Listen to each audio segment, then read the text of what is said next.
নমস্কার দর্শক বন্ধুরা, জীবনবাণী অনুষ্ঠানে আপনাকে স্বাগত জানাই। আমি বিশ্বাস করি এই অনুষ্ঠানের দ্বারা আপনি অনেক কিছু নতুন বিষয় জানতে পেরেছেন। হয়তো আপনার অনেক দিনের কোনো প্রশ্নের উত্তর আপনি খুঁজে পেয়েছেন। আসুন না, দেখি ঈশ্বরের বাক্য আজ কি নতুন বিষয় আপনার আমার জীবনে যোগ করতে চলেছেন। হলো হৃদয়ে খোলা, শ্রবণ করো জীবন বাণী, নম্র চিতে শ্রবণ করো, নম্র চিতে শ্রবণ করো, খ্রিস্ট যিশু জীবন খানি।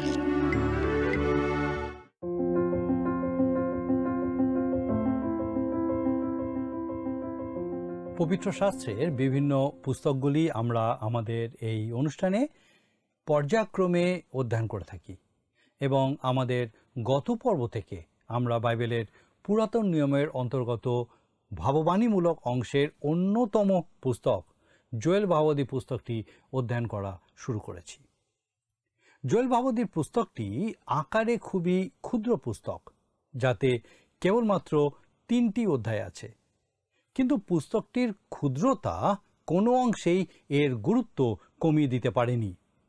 জোয়েল ভাববাদী ছিলেন সর্বপ্রথম ভাববাদী যার ভাববাণীগুলি লিপিবদ্ধ করা হয়। তার পুস্তকে সদাপ্রভুর গৃহ এই কথা তিনি একাধিকবার উল্লেখ করেছেন, যার জন্য এটা নিশ্চিন্ত হওয়া যায় যে তিনি দক্ষিণের রাজ্য অর্থাৎ জিহুদার ভাববাদী ছিলেন, আর জেরুসালেম এবং তার সংলগ্ন অঞ্চলে তিনি ভাববাণী বলতেন। জোয়েল নামটার অর্থ হল জিহোবাই ঈশ্বর। আমরা এর আগে হোশেয় ভাববাদীর পুস্তকটি অধ্যয়ন করেছিলাম এবং সেখানে আমরা তার ব্যক্তিগত জীবনের বিষয়ে অনেক কিছু জানতে পেরেছিলাম, কিন্তু জোয়েল ভাববাদীর ব্যক্তিগত জীবনের বিষয়ে আমরা কোনো তথ্যই পাই না। আমরা শুধু জানি যে তার পিতার নাম হচ্ছে পথুয়েল। কিছু কিছু মানুষ মনে করেন যে জোয়েল ভাববাদী হচ্ছেন শমুয়েলের পুত্র, কারণ প্রথম শমুয়েল 8 অধ্যায় 1 আর 2 পদে শমুয়েলের জ্যেষ্ঠ পুত্রের নাম ছিল জোয়েল। কিন্তু শমুয়েলের পুত্রেরা সবাই মন্দ চরিত্রের ছিল, আর সেই কারণে আমরা নিশ্চিত হয়ে বলতে পারি যে জোয়েল ভাববাদী কখনোই শমুয়েলের পুত্র নন। জোয়েল ভাববাদীর ভাববাণীর সবথেকে গুরুত্বপূর্ণ বিষয় হলো একটি বাক্যাংশ, সদাপ্রভুর দিন। তার পুস্তকে এই বাক্যাংশটি মোট 5 বার উল্লেখ করা হয়েছে। সদাপ্রভুর দিন হচ্ছে একটি বিশেষ সময়কাল, যার সম্পর্কে আমরা গত পর্বে বিস্তারিতভাবে আলোচনা করেছি। এই বিষয়ে আমাদের আগামী পর্বগুলিতেও আমরা আরও আলোচনা করব। জোয়েল ভাববাদী পুস্তকের সূচনাতে তিনি সেই সময় হওয়া একটি ভয়ঙ্কর মহামারীর বিষয় উল্লেখ করেছেন। এই মহামারী পঙ্গপালের আক্রমণের কারণে হয়েছিল। আমরা লক্ষ্য করি যে তিনি দেশের প্রাচীনদের কাছে জানতে চেয়েছেন যে তারা এই রকম ভয়ঙ্কর মহামারী তাদের জীবনে এর আগে কখনো দেখেছে কিনা। তারা সম্ভবত সবাই স্বীকার করেছিল যে এমন অভিজ্ঞতা তাদের কারোর হয়নি। তখন জোয়েল ভাববাদী তাদের বলেন এই মহামারীর বিষয়ে বংশানুক্রমিকভাবে যেন বলা হয়, যাতে সবাই সেটার বিষয়ে অবগত হতে পারে। সেই সময় হওয়া অন্য যে কোনো মহামারীর তুলনায় এই মহামারী আরও ভয়ঙ্কর ছিল। আজ আমরা সেই মহামারীর বিষয়ে আলোচনা করব, কিন্তু তার আগে পঙ্গপাল সম্পর্কে একাধিক এমন বিষয় আছে যা আমাদের জানা প্রয়োজন। আমাদের অনেকেরই পঙ্গপাল সম্পর্কে কোনো ধারণা নেই। ঈশ্বরের কোনো এক দাস একবার বলেছিলেন তার ছোটবেলায় তিনি একবার একটা গ্রামে বেড়াতে গিয়েছিলেন। সেখানে প্রতিদিন জানলার পাশে বিছানায় শুয়ে শুয়ে বাগানের গাছগুলির মধ্যে পঙ্গপালদের শব্দ তিনি শুনতে পেতেন।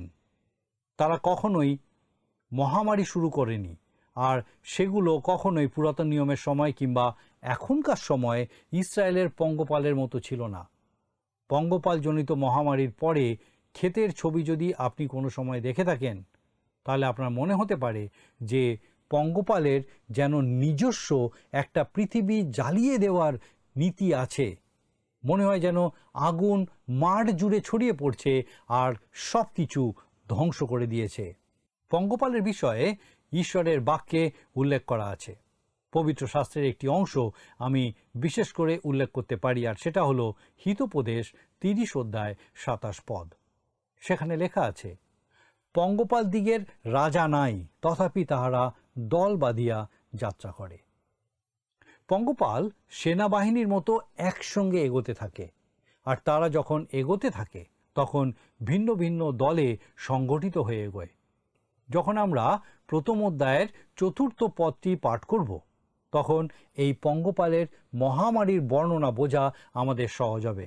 আসুন আমরা সেই অংশটা পাঠ করি। আমার অনুরোধ, যদি আপনার বাইবেল থাকে দয়া করে আমার সঙ্গে খুলুন জোয়েল ভাববাদীর পুস্তক, তার 1ম অধ্যায় আর তার 4 পদ আমরা পাঠ করি। শুককিটে যাহা রাখিয়া গিয়াছে তাহা পঙ্গপালে খাইয়াছে, পঙ্গপালে যাহা রাখিয়া গিয়াছে তাহা পতঙ্গে খাইয়াছে, পতঙ্গে যাহা রাখিয়া গিয়াছে তাহা ঘুরঘুরিয়াতে খাইয়াছে।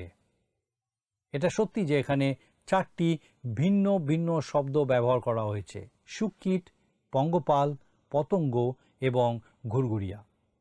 এমন কিছু মানুষ আছে যারা বিশ্বাস করে যে এই 4টি শব্দ 4টি ভিন্ন কীটের বিষয় বলেছে, কিন্তু সত্যি করে এই বিশ্বাসের কোনো ভিত্তি নেই। শুককিট কথাটা বলতে যে হিব্রু শব্দ ব্যবহার করা হয়েছে তার অর্থ হলো কামড়ে কুটি কুটি করে ফেলা। পঙ্গপালকে হিব্রুতে বলে আরবে, আর এটা ইঙ্গিত করে যে তাদের সংখ্যা অনেক এবং তারা পরিযায়ী, তারা ঝাঁকে ঝাঁকে চলাফেরা করে। বাংলা বাইবেলে যাকে পতঙ্গ বলা হয়েছে, হিব্রুতে সেই কথার অর্থ হলো চেটে খায় এমন প্রাণী। একইভাবে ঘুরঘুরিয়া হচ্ছে গ্রাস করা বা ভক্ষণ করা প্রাণী। এই 4টি শব্দই পঙ্গপাল বা পঙ্গপাল যা করে তার বর্ণনা করে। পঙ্গপাল সেনাবাহিনীর মতোই একসঙ্গে এগোতে থাকে। প্রথমে থাকে উড়োজাহাজ, যারা উড়ে এসে বোমা ফেলে। বিমান বাহিনী যখন বোমা বর্ষণ করা শেষ করে তখন কামান দাগা শুরু হয়, যাতে প্রতিটি স্থান ধ্বংস, বড় বড় অঞ্চল বিধ্বস্ত হয়ে যায়। কিন্তু তবু অনেক কিছু বাকি থেকে যায়। এরপর সামনে এগিয়ে আসে পদাতিক বাহিনী, যারা হচ্ছে 3য় দল। যা কিছু বাকি থেকে যায় সেটা তারা ধ্বংস করে ফেলে। তারপরেও অবশিষ্ট যদি কিছু থেকে যায় তো আরও একটি দল পরে আসে এবং তা পুরো সাফ করে দেয়। সুতরাং এখানে আমরা যা পাই তা হলো 4টি শব্দ যা পঙ্গপালের ভিন্ন ভিন্ন দলের বর্ণনা করে। তাদের না থাকে কোনো সেনাপতি, না কোনো অধ্যক্ষ, না কোনো সাধারণ সৈন্য, অথচ তারা একটি সৈন্যবাহিনীর মতো এগোতে থাকে। বিচারার্থে ঈশ্বর অনেক সময়ই পঙ্গপাল প্রেরণ করতেন, কিন্তু এই মহামারীটিকে একটি প্রাকৃতিক কারণের জন্য মহামারী বলেই মনে করতে পারি। আমার বিশ্বাস যে এটি অবশ্যই কোনো বিচার ছিল না, বরং মানুষের প্রতি, ইসরায়েল জাতির প্রতি একটি সতর্ক বার্তা ছিল। জোয়েল ভাববাদী ছিলেন প্রথম ভাববাদী যিনি তার ভাববাণী লিপিবদ্ধ করেন, আর তিনি এলিয়ের সময় ভাববাণী বলেছিলেন। এলিও উত্তরের রাজ্যকে সতর্ক করেছিলেন, আর এই ব্যক্তি অর্থাৎ জোয়েল ভাববাদী অত্যন্ত নাটকীয়ভাবে আসন্ন বিচারের বিষয়ে দক্ষিণ রাজ্যকে সতর্ক করেছিলেন। তিনি পরবর্তী সময়ে স্থানীয় বিচার থেকে সরে আসবেন এবং সদাপ্রভুর দিনে যে বিচার হবে তার বিষয়ে ভবিষ্যৎবাণী বলবেন। সমস্ত ভাববাদীরাই এই পদ্ধতি অবলম্বন করেছেন। তারা তাদের সময়ে বিচারের বিষয় বলতে বলতে ভবিষ্যতে চলে গেছেন। সদাপ্রভুর দিন হল অন্যতম সর্বাধিক ভুলভাবে বোঝা শব্দগুচ্ছ, অথচ পবিত্র শাস্ত্রে এটি অন্যতম গুরুত্বপূর্ণ বিষয়। জোয়েল ভাববাদী প্রথম এই শব্দগুচ্ছটি ব্যবহার করেছেন এবং সদাপ্রভুর দিন আসলে কি সেটা খুব স্পষ্ট করে বলে দিয়েছেন। তারপরে অন্য সমস্ত ভাববাদীদের কেবল সেই দিন উল্লেখ করতে হয়েছিল, আর তারা কি বিষয় বলছেন সেটা খুব খুব সহজেই বোঝা যেত। এখন আমি এই অধ্যায়ের থেকে কিছুটা এগিয়ে যাব এবং আমি এই কথা বলতে চাই যে জোয়েল ভাবাদী এই আক্ষরিক ও স্থানীয় পঙ্গপালের মহামারী থেকে সদাপ্রভুর দিনের কথা বলায় অগ্রসর হবেন, যা মহাক্লেশের সময়কাল দিয়ে শুরু হবে। মহাক্লেশের আরম্ভ কিভাবে হবে? প্রকাশিত বাক্যে উল্লিখিত 4 অশ্বারোহী আগমনের দ্বারা মহাক্লেশের সূচনা হবে। প্রথমে আসবে ভ্রান্ত শান্তি, তারপর যুদ্ধ শুরু হবে, তাকে অনুসরণ করবে দুর্ভিক্ষ এবং সবার শেষে আসবে মৃত্যুরূপ পাণ্ডুবর্ণ অশ্ব। আমি 4 দল পঙ্গপাল আর প্রকাশিত বাক্যের 4টি অশ্বারোহীর মধ্যে একটা সাংঘাতিক সাদৃশ্য দেখতে পাই। মহাক্লেশের সময় আক্ষরিক অর্থে কোনো পঙ্গপাল আসবে না, কিন্তু তার থেকে আরও ভয়ানক 4টি বিষয় ঘোড়ায় চড়ে এগিয়ে যাবে, কেবল সেই দেশের মধ্যে দিয়ে নয়, কিন্তু সমগ্র জগতের মধ্যে দিয়ে। প্রভু যীশু খ্রিস্ট যখন পৃথিবীতে প্রত্যাবর্তন করতে আর তার রাজ্য স্থাপন করতে আসবেন, তখন সমগ্র জগৎ সম্পূর্ণ ধ্বংস হয়ে যাবে। আসুন আমরা এর পরের পদটা পাঠ করি, 5 পদ পাঠ করি। হে মত্তগণ, জাগিয়া ওঠো ও রোদন করো। হে মদ্যপায়ী সকলে, মিষ্ট দ্রাক্ষারসের জন্য হাহাকার করো, কেননা তাহা তোমাদের মুখ হইতে অপহৃত হইয়াছে। পঙ্গপালরা সব থেকে আগে দ্রাক্ষা ফল খেয়ে ফেলল, তারপর সব দ্রাক্ষাক্ষেত্র ধ্বংস করে দিল এবং মদ্যপায়ীদের জন্য আর মদ বাকি থাকলো না। যে ব্যক্তি সেই দিনে মদের নেশায় আসক্ত ছিল, তাকে নিজের ইচ্ছাতেই সেটা ছাড়তে হয়েছিল, কারণ খাওয়ার জন্য আর দ্রাক্ষারস ছিল না। এটা এই বিষয়কে প্রকাশ করে যে ইসরায়েল জাতির পতনের সূচনাতেই মত্ততা ছিল সব থেকে বড় পাপ। আমাদের অনেক সময় মনে করিয়ে দেওয়া হয় যে মদ্যপান করে গাড়ি চালানোর কারণেই বেশিরভাগ সময় দুর্ঘটনা ঘটে। দেখা যায় যে উল্টো দিক থেকে মদ্যপ অবস্থায় ধাক্কা মারার ফলে গাড়িতে থাকা পুরো পরিবারই দুর্ঘটনার কবলে পড়ে যায়। আমি ঈশ্বরের বাক্য নিয়ে আলোচনা করছি, আর ঈশ্বরের বাক্যে যদি মত্ততার বিষয়ে কিছু বলা হয়ে থাকে, তাহলে আমাকেও সেই বিষয়ে আলোচনা করতে হবে। আর ঈশ্বর যখন সেই দেশের রাজার মত্ততার প্রসঙ্গে কথা বলেন, তখন আমাকেও আমার দেশের মত্ততার বিষয়ে কথা বলতে হবে। হে মত্তগণ, জাগিয়া ওঠো ও রোদন করো। হে মদ্যপায়ী সকলে, মিষ্ট দ্রাক্ষারসের জন্য হাহাকার করো। একেবারে শুরুতেই মদ্যপান ইসরায়েল জাতির ভিত নাড়িয়ে দিতে শুরু করেছিল। এটাই হচ্ছে একমাত্র পাপ যার বিষয়ে জোয়েল ভাবাদী উল্লেখ করেছিলেন। তিনি কোনোভাবেই পৌত্তলিকতার কথা, ঈশ্বরের কাছ থেকে দূরে সরে যাওয়ার কথা উল্লেখ করেননি, যা শেষ পর্যন্ত সেই জাতির পতন ডেকে এনেছিল। সেই সময় লোকেরা ঈশ্বরের আরাধনা করত। আসুন আমরা এর পরের পদটা পাঠ করি, 6 পদ। কারণ আমার দেশের বিরুদ্ধে এক জাতি উঠিয়াছে, সে বলবান ও অসংখ্য, তাহার দন্তরাজি সিংহদন্তের ন্যায়, তাহার কষের দন্ত সিংহীর কষের দন্তের ন্যায়।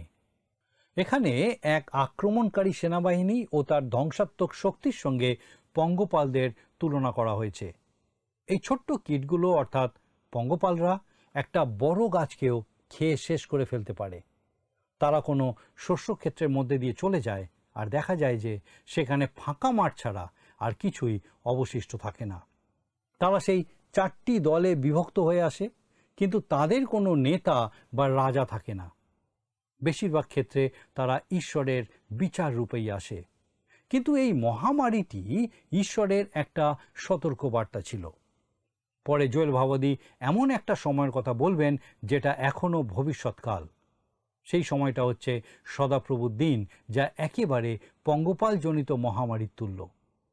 প্রকাশিত বাক্যের 4 অশ্বারোহীর আগমন এখনো হয়নি। আসুন আমরা এর পরের পদটা লক্ষ্য করি, অর্থাৎ 7 পদ আমরা পড়ি।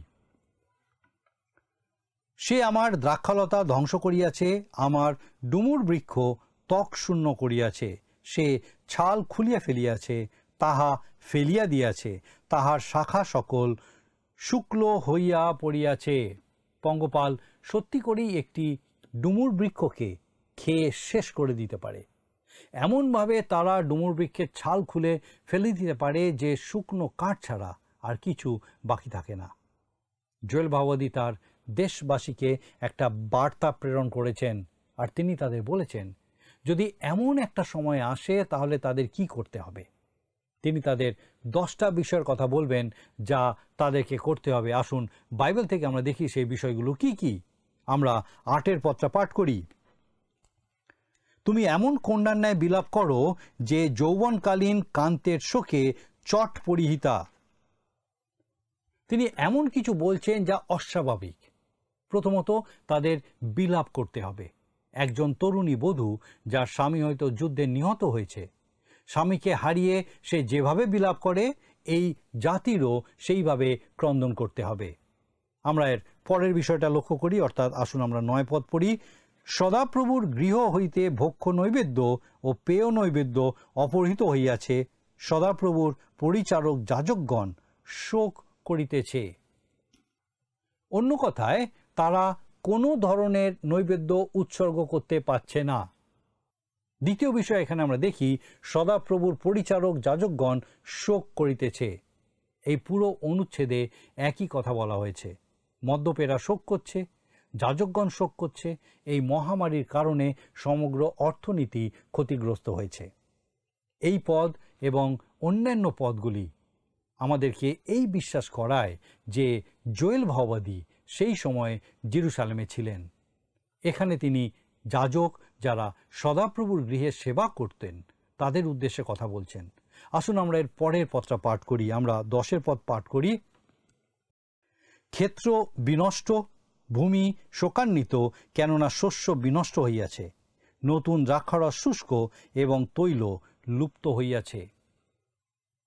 জিতবৃক্ষের তেল বা দ্রাক্ষা ফল অথবা শস্য আর নেই। তাদের যে 3টি প্রধান খাদ্যশস্য ছিল সেগুলো এখন ধ্বংস হয়ে গেছে, আর সমস্ত ক্ষেতগুলোকেও এখন শোক করতে হবে। দেখুন, ক্ষেত আর মানুষ খুব ঘনিষ্ঠভাবে একে অপরের সঙ্গে জড়িত ছিল। সাধু মসির ব্যবস্থা কেবল মানুষের উদ্দেশ্যে দেওয়া হয়নি, সেটা ক্ষেতের জন্যেও দেওয়া হয়েছিল। জোয়েল ভাওবাদী মদ্যপদের উদ্দেশ্যে বলেছিলেন, তিনি যাজকদের উদ্দেশ্যে বলেছিলেন, আর এখন তিনি কৃষকদের উদ্দেশ্যে বলছেন। আমরা 11 পদ পড়ি। লজ্জিত হও কৃষকগণ, হাহাকার করো দ্রাক্ষা ক্ষেত্রে পালকগণ, গোধূম ও যবের নিমিত্ত, কেননা ক্ষেত্রের শস্য নষ্ট হইয়াছে। আমরা 12 পদটা পড়ি। দ্রাক্ষালতা শুষ্ক ও ডুমুর বৃক্ষ ম্লান হইয়াছে, দারিম্ব, খরজুর, নাগরঙ্গ ও ক্ষেত্রের সমস্ত বৃক্ষ শুষ্ক হইয়াছে, বস্তুত মনুষ্য সন্তানদের মধ্যে আমোদ শুকাইয়া গিয়াছে। তৃতীয় বিষয়, লজ্জিত হও কৃষকগণ। চতুর্থ বিষয়, হাহাকার করো দ্রাক্ষা ক্ষেত্রের পালকগণ। দ্রাক্ষা ক্ষেত্রের পালকগণ হচ্ছে দ্রাক্ষা ক্ষেত্রের মালিক। নাগরঙ্গ আসলে হচ্ছে কমলা লেবুর গাছ, যার ফলন সেই দেশে খুব হতো। আসুন আমরা এর পরের পদটা পাঠ করি, অর্থাৎ 13 পদে দেখি লেখা আছে, হে যাজকগণ, তোমরা বদ্ধকটি হইয়া বিলাপ করো, হে যজ্ঞবেদীর পরিচারকগণ হাহাকার করো, হে আমার ঈশ্বরের পরিচারকগণ আইসো, চট পড়িয়া সমস্ত রাত্রি যাপন করো, কেননা তোমাদের ঈশ্বরের গৃহে ভক্ষ্য নৈবেদ্য ও পেয় নৈবেদ্যের অভাব হইয়াছে। পঞ্চম বিষয়, হে যাজকগণ, তোমরা বদ্ধকটি হইয়া বিলাপ করো। আর ষষ্ঠ বিষয়, হে যজ্ঞবেদীর পরিচারকগণ হাহাকার করো। যাজকেরা তাদের দায়িত্ব পালন করতে পারছিল না, কারণ উৎসর্গের জন্য ব্যবহার করার মতো তাদের কিছুই ছিল না। চট পড়ে আর ভস্য গায়ে তাদের সারা রাত কাটাতে হচ্ছিল, কারণ তাদের কাছে না ছিল ভক্ষ্য নৈবেদ্য, না ছিল পেয় নৈবেদ্য। দেশের অর্থনীতি সম্পূর্ণ ভেঙে পড়েছিল, আর ঈশ্বরকে উৎসর্গ করার মতো কিছু ছিল না। তবু ঈশ্বর এটা স্পষ্ট করে দিয়েছিলেন যে আচার অনুষ্ঠান নয়, কিন্তু মানুষের হৃদয় হচ্ছে গুরুত্বপূর্ণ। এই পদগুলিতে ঈশ্বর তার প্রজাদের এমন কিছু কথা বলেছেন যা তিনি এর আগে কোনোদিন বলেননি।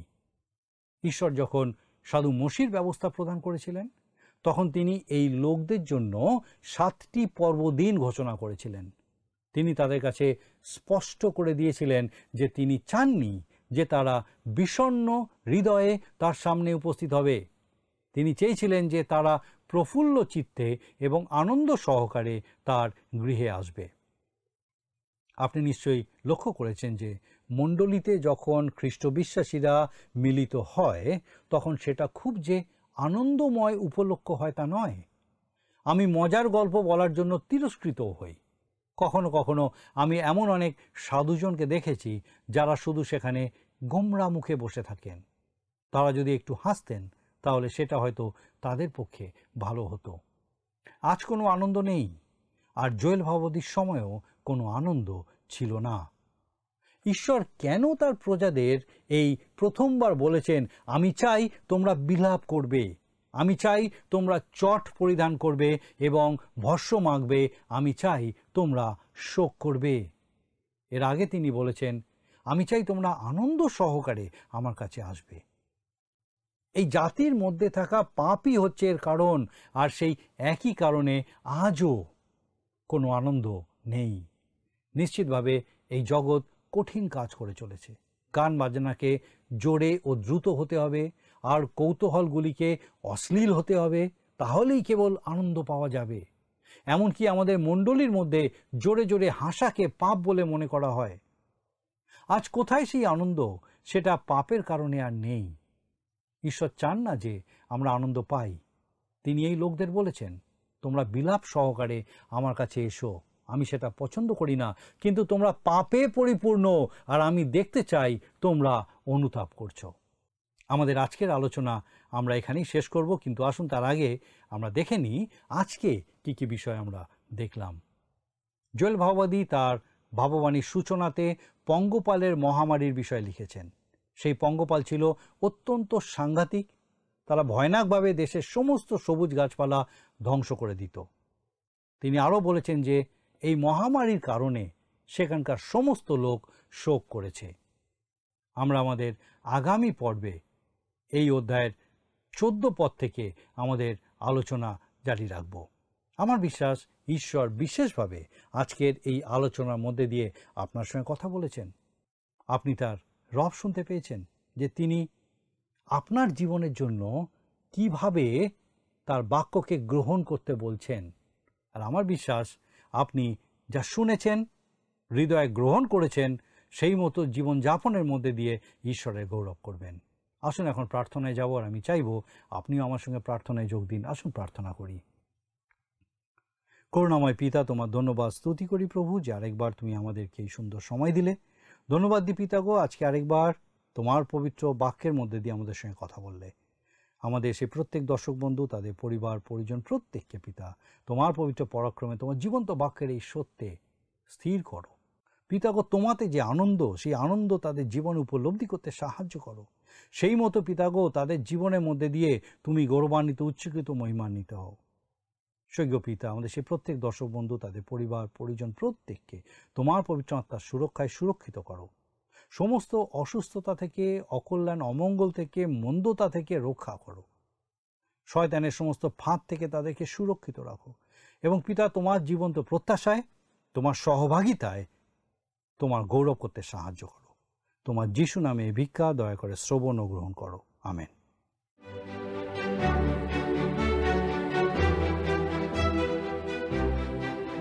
আপনাকে অনেক ধন্যবাদ যে আপনি এতক্ষণ আমাদের সঙ্গে এই অনুষ্ঠানে উপস্থিত আছেন। আমার বিশ্বাস ঈশ্বর আপনার সঙ্গে কথা বলেছেন। আপনার যদি কোনো প্রশ্ন থাকে বা কোনো বিষয় যদি আপনি আরও জানতে চান, অবশ্যই আমাদের সঙ্গে যোগাযোগ করুন। আপনি আমাদেরকে আপনার প্রার্থনার বিষয় সকল জানাতে পারেন। আমরা আপনার জন্য অবশ্যই প্রার্থনা করব। আগামী অনুষ্ঠানে আবার দেখা হবে। ঈশ্বর আপনাকে সুস্থ রাখুন ও সুরক্ষিত রাখুন। নমস্কার। প্রিয় বন্ধু, আসুন আমরা আজকের প্রশ্ন উত্তরে আসি। গত সপ্তাহের প্রশ্নের উত্তর অপশন ডি, পঙ্গপাল। আজকের প্রশ্ন, পঙ্গপাল কোন বৃক্ষকে ত্বকশূন্য করেছে? অপশন এ এরস বৃক্ষ, বি ডুমুর বৃক্ষ, সি জিদ বৃক্ষ, ডি দ্রাক্ষালতা।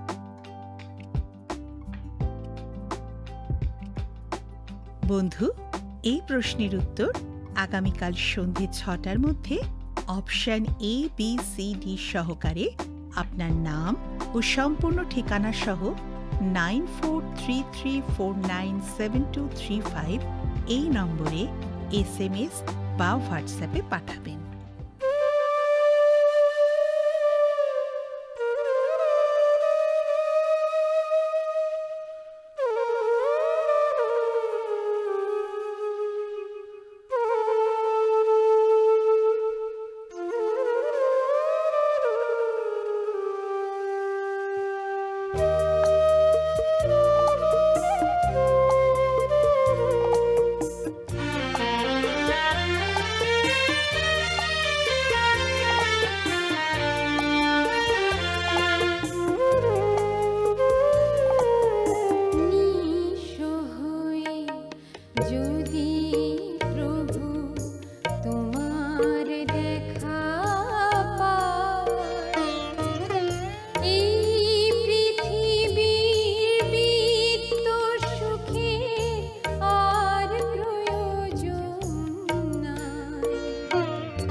যদি আপনার এই অনুষ্ঠান ভালো লেগে থাকে তাহলে এই নম্বরে একটি মিসড কল করুন, তাহলে আপনি পরের বারে বিজয়ী হতে পারেন।